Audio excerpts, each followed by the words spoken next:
Hi, this is Carrie Rana from Logistics Insider, and with me is Mr. Manoj Singh. He's Chief Cargo Officer, Adani Airport Holdings Ltd. Welcome to CCUB 2024, sir. It's a pleasure to meet you as always. So let me start by asking you, that cold chain through air freight is increasing. So how are you at Mumbai Airport preparing yourself for that increased demand? What are the innovations that you guys are bringing in?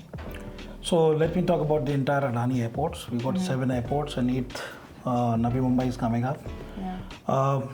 Currently, as an Adani Airports, we're the largest cargo terminal operators within the country, and when you talk about the volumes which is growing, it's double digit growing year on year. Yeah. Currently, we have a capacity of 0.5 million tons, and with the pace of growth, we can see Mumbai is going to be the flagship. Navi Mumbai Airport is coming up in April 25. Ahmedabad is another gateway for the pharma industry, and by November we are going live with the first integrated terminal built by Adani Airports, and it is pharma-driven airport, which is primarily focused on a gateway for the western region of India. So altogether, as on day to day, we are catering around 60% of the cargo volumes from India. Yeah. When we have these 3 airports, Navi Mumbai, and Ahmedabad, we expect around 76% of the market, which will be driven by us.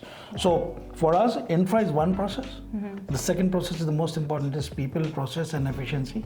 So we are bringing all the operation excellence what is needed, be it people, be it the certifications, compliance, and engagement with all the stakeholders are most important. And that's where our success story happens. If you see, Mumbai created those infra in a constrained environment, but it's the largest airport-based pharma facility. Yeah. But that's not the only thing which is to be done. It needs a lot of engagement and a lot of forecasting on how do we create those values. Yeah. And Navi Mumbai is also coming as a state-of-art facility. So altogether, these 3 airports are the key triangles for our sector to grow. And when you talk about the pharma industry, expectations from all the pharma giants who are giving a global map to India in terms of production, supply, export, and of course incoming as well. So these 3 airports, Adani Airports, is really focused on this product. So we are all focused on that. This should be the future for us to really grow in all sectors. Well, sir, I would also like to ask you about, air freight and shipping. We see a lot of war happening, and shipping routes are getting impacted a lot.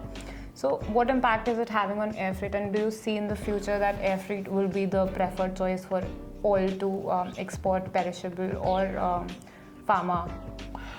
If you see from the global perspective, any kind of impact on one modes of transportation has a positive impact or an impact to the other modes of transportation.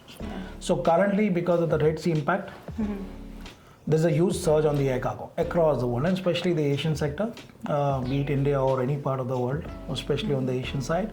But these, I would say, are temporary, incidental. So what needs to be done is, how do we strategically plan on the organic growth and also strategic growth? So competition by air and sea, of course, has to create a lot of strategy together as a stakeholders. Of course, the cost is the most important, the freight, because customer wants to see the best of the cost, which is lean and cost effective and time. So time and paucity is something which takes the advantage of air cargo product, but sea always has an advantage in terms of volumes. But yes, because of impact of Red Sea, there's a general cargo surge across India, and you can see all the transformation from the sea to air is moving. But these, I would say, are temporary. But in COVID, you can see the impact of pharma impacted in a way where the kind of surge happened in terms of going on the freight high. Customers were not in a position to pay for it, and then the transportation moved to the seaside. Yeah. Now I can see gradually it is coming back, and there are so many players in the supply chain for air cargo has to work together on that. I think this is a continuous, not a tug of war, but I would say optimization, capacity, and creating a lot of value to the customers is the only thing which air cargo can survive. Well, very well put, sir. So we're here at CCUB, and you have been a part of CCUB since the beginning. So if you can comment on the evolution of CCUB. 7 years, as mentioned, I remember it was in Hyderabad. We had just interacted for the first time in 7 years back, and I can see CCB, a lot of engagements, lot of collaborations happening. Every supply chain players are engaging themselves, involving in the conventions, deliberating, and you can see there is an exhibition as well. So there are a lot of stalls which is innovative products. The youngsters are getting a lot of excitements of creating show, displaying their projects, and that really inspires that this industry is going to go multifolds. And any innovations, we are the global pharma players. We are technology driven. We've got the best of the people around the globe. But India, per se, as a pharma and technology merged together, I think India is going to be a big giant or a preferred choice across the world. So I believe CCB has been a growing leaps and bounds. And this year also, I can see almost around more than 60 stakeholders engaging into this kind of deliberations and conventions, and it really adds value to the whole, and it encourages the regulators also to understand that this is a very serious business.